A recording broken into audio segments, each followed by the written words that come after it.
Another update on what's happening in WA, firearms regulations, government police, all the bits and pieces that are going on over here. It's, I suppose, to start off with, the stuff I spoke about last week, which was a rally, or what's going to happen there. There's people talking about it. It has progressed. There is going to be a rally, I should say, on the 14th of August, on the steps of Parliament, during the process of where the Parliament is in talking about the disallowance and talking about the e-petition side of things, when those things will be brought forward.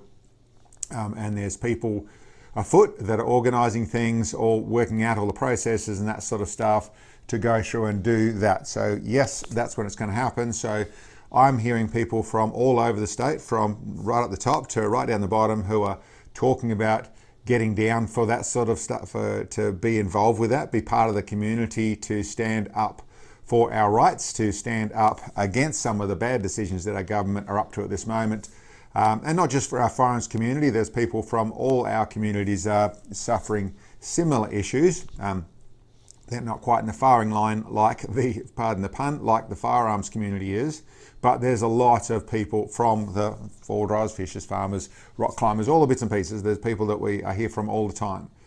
So it is definitely a stand that's happening 14th of August. So put that in your diary, work it out into a plan of what you're doing, and there'll be more information coming through.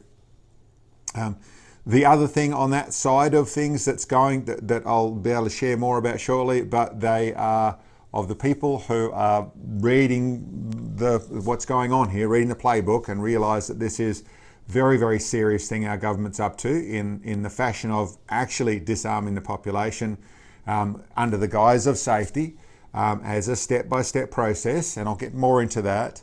But realising how serious things are for this next hearing of Parliament, where we actually talk about whether we can find a way to stop the disaster that's happening at the moment, is to start writing into the politicians, start writing into the members, start writing obviously the likes of Brian Walker as someone that's doing the e-petition, trying to stop this sort of stuff. And there's definitely people on our side, but there's also a lot on the other side. One that should be spoken a fair bit to is the Greens, because of their references to not wanting to support the disallowance in the upper house, which is, they do have the levers of power up there. They do have enough to actually turn things around, with obviously everyone on the Liberal and National on the other side of the fence versus the government. The Greens do have the deciding vote in that situation. And I suppose I'll touch on that quickly. What they have said, or the head of the Greens has said, is that they wouldn't go forward because it would create, I've forgotten the term that was actually used, but it was basically saying it would be lawless. To stop the new act from carrying on and the police acting on things, so to stop the new regulations being used, if you made a disallowance on that, then we'd be a lawless situation as far as the firearms are concerned. Well, two things. No, that's not how it works. Our Parliament, the Parliament's rules, the government laws, however it is, I've forgotten exactly the right term to go with it, but there is, and I don't think it's been implemented for over 50 years, probably somewhere between 50 and 100 years before it's been used, when a disallowance has gone forward. There is law to say the moment that happens, it reverts to the last law that was working. So regardless of anything else, it goes back to the 73 Act, or I don't know which exactly one it goes back to, but it goes back to where we just were. Nice, straightforward and simple, and it will sit there until things are sorted out. That's what the disallowance was about. That would give it the breathing space, whether that's 6 months or 4 years or whatever it takes to actually go through and write proper regulations. That would work perfectly. That would actually then take the government's head out of the noose. It is definitely setting itself up for terrible things. They've definitely made some poor decisions, but it would also then bring a lawless situation to a in control, what was working fine, legal situation where it all works perfectly until we can go through and figure out what we've got to do. The other side of things is, I said there's two bits to that, and that is that we are largely, because of the dysfunctional regulations or act, because of the dysfunctional portal, because the licensing department, the firearms licensing department, is so far behind. I've heard in excess of 2 months. there are people actually being told that, okay, I have been unregistered. They've been unregistered and the system can't sort them out.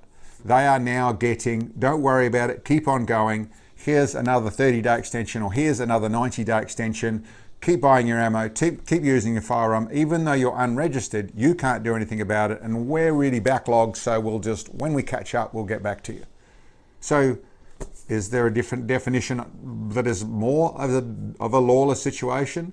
These people are no longer registered and using firearms, not to any fault of their own, but that is actually happening. So to stop it right now would do a whole heap of saving face as to what's actually going on for the government, for the police department, for all the rest of it.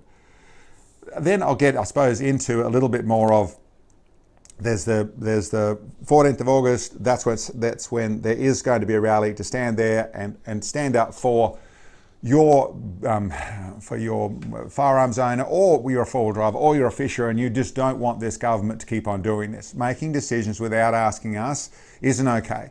Carrying on in a system that doesn't work, as admitted by and I've forgotten the perp once again, but as admitted that I think the Attorney General went through and said that the system is not going to be ready.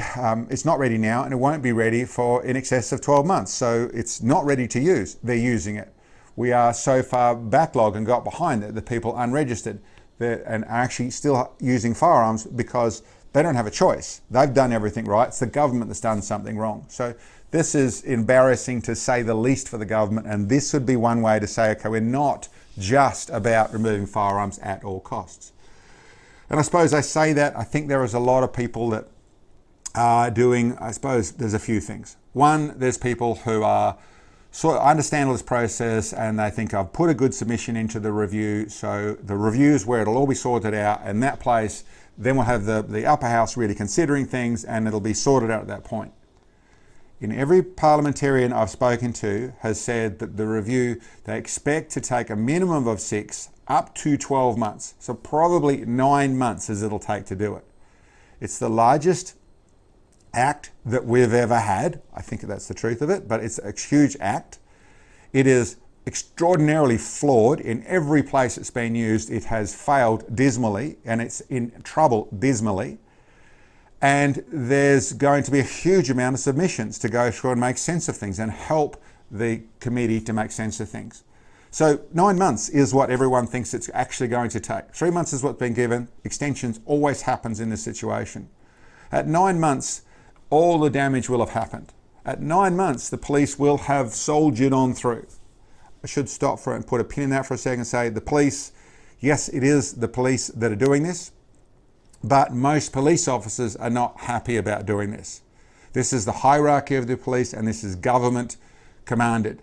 So this is a situation that the hierarchy of the police and the government are the people that are causing this. The police, the individuals, are not in a good place. The police force themselves, the actual individuals who are doing this and are going out and doing this sort of stuff, they're not in a pleasant place, and a lot of them I've spoken to are not happy about this either. So yes, the government is forcing a division, even further division, between the police force and the people. And the government is doing that. It isn't the police force that want to, but hey, they are the messenger of very bad news, and the government is causing this. So getting back to what I was talking about, there is people that think the review will save them. The review, unless other stuff happens, is unlikely to have any impact. It'll get to the place where that's done, and the government will do what it always does in that situation, say, okay, we've got your review, we've got what you've thought, we've got what you've said, but listen, that'll be just too hard. We'll just make a little concession that will carry on, won't change anything. No one will benefit out of that. That will be an absolute mess. So the way to make the review work is to put pressure on now with rallies, with the e-petition, with the disallowance, put the pressure on now, so then the review has a chance of having any power. I think there's people that also are not understanding, or I suppose in a couple of different levels. One is if we comply hard enough, if we comply our way out of tyranny, that's what people say will never work. Well, that's what people are doing. I've got my stuff in line, I'm on the portal, it's all happened, I'm over here, it's done, and they're telling me this is fine, I've got this done. So they'll be fine, and really they don't get to see what the people who aren't in that situation are going through. They're lining up in queues for hours at a time. They're waiting on the phone for hours at a time. They're being told, no, we can't help you. We'll get back to you later, or no answers, or no responses, that sort of stuff. They're not suffering that. They've got there and it's sort of working. The people in that side of things, please understand the gameplay that's here. The logic of that I have keep saying, and a lot of people do say, is this is about removing all the firearms. Think about how you do that. They haven't gone to the people and said we want to disarm the population. No, not at all, because they know that wouldn't work. The average Australian is going to, wait a minute, that's probably going a step too far. Disarming everyone's probably going a step too far. So they're not doing that. They're doing it under the guise of safety. So individual safety, personal safety, and what's actually happening is step by step, another piece, another piece, another piece, another piece. And if they get what they're largely chasing right now is the recreational hunter, terrible term, but the people that are out on properties, that sort of stuff, property letters going missing, the people who are the general person rather than the club person, rather than the sporting person, and to some degree or another, even the commercial licenses, people who go out to hunt professionally are struggling to get licenses. They're getting rid of the hunter class to a large degree. So once they've got that, do you really not think they're not going to then come after the sporting group? It is, of course, it's the playbook. It's coming out. So you're not safe in this situation. So there's those people there. And then just the genuine people that simply don't believe that the e-petition or any of this stuff's going to work, because we've tried it before and it didn't work. It can work. It depends how much effort we put into it. You say it can't work, and we'll dismiss it and we'll put it away. And there's people who say, don't rock the boat, don't rock the boat. We've got what we've got. I don't know how much we can do. I don't know how much we can get together. But I guarantee you, if we have 3 million people that say we're not going to do this, this is wrong, your government, you've made a mistake, we can stop it. Now, I'm not suggesting 3 million people can even fit around Parliament House. But what I am saying is the more effort we put in, the more we get on the same side, the more likely we are to get a decent result. So this includes your writing in letters. This includes all the bits and pieces that go with trying to get into the right place. So please understand, it is bigger than what people want to say it is. And it does really matter.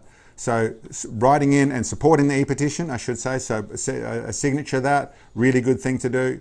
They're writing letters, and we'll come out with there's people putting together some, not templates. Templates is the wrong thing to do. The moment the government starts to read, oh, this is a copy of someone else's work, it's a little bit like cheating, and they're going to dismiss it. There's basically still needs to come from your hand. It still needs to come from your brain. And it doesn't all need to say everything. It needs to say what matters to you. You need to present who you are. And you have to stop this fear of being persecuted by letting people know. I don't want to sign this because I'll be persecuted by the government. You're being persecuted right now. They already know. How about stand up and say, listen, it's not okay. It's not going to get any worse, the persecution. Trust me. It needs you to be brave enough to do this. Be part of this. Like I said, if we get enough people waking up, it is going to change things. So the last bit I sort of want to go into is, well, I suppose a couple of things. One is what is actually happening. There is actually people still surrendering firearms because they are just intimidated, they're stressed, they don't know what to do, the police force won't help them. And when I say won't help them, doesn't respond, and the more they try, it hasn't worked. So yes, they could probably try harder, but they didn't make any mistakes here. There are people who are, yes, over 2 months, and I don't know, I think there's probably people who are even excess of that, that haven't managed to get re-registered because the system just doesn't work. And the police are giving it an extension. I've heard that potentially they've even got to then fully re-register because the system has unregistered them. So they have to go through the process right from the get-go again, which would be, well, let's make that not happen. There is people who, with the property letters, all that sort of stuff, that are getting around it. So there is, no, I shouldn't say getting around it, they are not using the portal system. There is the written system that is actually happening. That is working in places. It's hard work. You've got to put a lot of effort in. You've got to deal with a long wait time. You've got to deal with waiting in queues. There is large queues down at the licensing branch. There's large queues of people there, people waiting down there, people getting stressed there, a real mess in that situation. There is also what's in play, apart from the mess of people just trying to get re-registered or trying to get properties registered and all the rest of it. The fit and proper person is in gear to an absurd level. Now, I've heard many, many stories, a few of them and different points of view to which I've actually heard, which have really happened. There is a situation where there is people with literally decades old, so more than 2 decades old offences against them. One particular that comes to mind is a gentleman who's now a station owner, operates a station, animal husbandry, that sort of stuff, needs firearms for that type of thing out there. But over 2 decades ago, was involved in a truck accident. Now, truck accidents are nasty things. It was a bad set of circumstances. There was no doubt some fault in both sides of things, but as per usual in that situation, the truck driver's going to get at the neck. And what actually happened in that situation was it was bad enough, I think it would have been culpable driving because some people died. Or I don't know, 1 or 2, or some people died. So horrible situation, terrible thing for anyone to go through. Obviously, lost loved ones, all that sort of stuff, absolutely. So no trying to say that there's a good guy potentially attached to that or whatever, not trying to make a judgment. But they went away and did their time. They did 2 years for that horrible situation and then have rebuilt their lives, done everything right from that point forward. Not another thing against them. The police came to the station to take the firearms. So left him without the ability to maintain the property, to maintain the animals on the property, to defend the animals on the property, left him without that ability. Said that it also meant that it didn't really matter that he did his time, he paid his dues. It means that the police force is behaving like there is no redemption. If you commit a crime of any form, it doesn't matter after that. You are now a criminal forever, regardless of your circumstances. We still act on that. That's a pretty sinister thing, a sinister approach to go this process. You're saying that a person cannot redeem themselves. There are people with spent convictions that have, once again, from years ago, a spent conviction. So that means that in some form or other, a magistrate, a judge has said that, okay, you are no longer at risk. You shouldn't really be fully held accountable to this. A spent conviction means that it can't be used against you. Doesn't matter. Police force stomped in there and took the firearms. Doesn't matter, it's a spent conviction, you still were convicted with it, so I'm taking the firearms. Once again, doesn't matter, no redemption whatsoever. If you actually make a mistake and put yourself in a situation in that, then we will consider you a criminal forever. We also have the mental health side of things, where there was a gentleman, I think a few people know the story, very concerned about the mental health side of things, his firearms. He has early onset Parkinson's. I think that's it was Parkinson's, and it's all under control, manages things very well. One of the things that he relaxes, which helps him a lot, is going and spending time with mates at the range, shooting, disciplined, very controlled, no issues whatsoever. Wrote to the commissioner, I think it was, to say, what should I do in this situation? What happened? Next few days, the police rolled up, took his firearms. Didn't matter. It didn't matter. It isn't a judgment of decision that matters about any concern whatsoever, any care or consideration for our community whatsoever, apart from, and I suppose the simple way I look at that is every one of those situations you'd say, well, why don't you see that why are you doing that? You're persecuting someone you don't need to. Very simple in my mind. It's not about safety, it's about removing all the firearms. And I suppose that's where I'd end up with this situation. If you, Mr. Cook, Mr. Blanche, Mr. Whitney, or any of the other hierarchy involved with this, if you want to disarm the population, how about you do it honestly? You ask the people of Western Australia, you do a referendum, say, we want to completely disarm the population of Western Australia. Be honest about what you're up to. Say it out loud. With that, mind you, even though you're onto it anyway, with this way of doing things, how about you put your hand on your heart and you pledge to us all West Australian citizens and the future citizens, that you and your future governments will never, ever, ever send another young Australian away to fight your arguments, to fight your wars. You parliamentarians, you elected and unelected parliamentarians will do that instead, because you're the only ones that want to keep guns on your side. So you pledge to us that you never, ever again will ask us to go and fight a war for you. And for those people that say it would never happen or we're past that, have a look around the world. conscriptions being spoken of in places. There are people that were conscripted. Things happen all the time. We live in a very, very small section of history. Yes, because every day before was a day of history. We live in a very, very small section of it. And over the last 150 years, there's been monstrous amounts of wars. To think that we're not going to walk into one in the not too distant future is foolish. And these guys want to disarm us, make us incapable, and yet still have the same game plan in play. Anyway, that's enough of that one there. I think for everyone, 14th of August, would really love to have everyone's support. The person who put it forward, Dave Finney, has reached out to every organisation and asked for their support with the e-petition side of things. So please, if your organisation hasn't, please encourage them to do so. This is for all our best interests. And for the rally, if you can make it there, be there. We want it in good spirits, but we're going to definitely want to show of force, good force, to say that, listen, it's not okay, government, you really should seriously consider this. Stopping it, I think the disallowance is the absolute best thing we could do. The disallowance, and along with some of the petition stuff, and go through and do a full audit, how it happened, awesome thing to do. All that sort of stuff also is going to be backed up by the fact that we have the review in there so they can actually talk about it, go through a process properly. That can even turn into, okay, this is junk, we're going to start again and do it properly. And the review can suggest that if we've set up all these other things. Don't know if they can actually, but they can get close to that. Anyway, that's my one for this morning. Thank you very much for checking in. I'll catch you next time.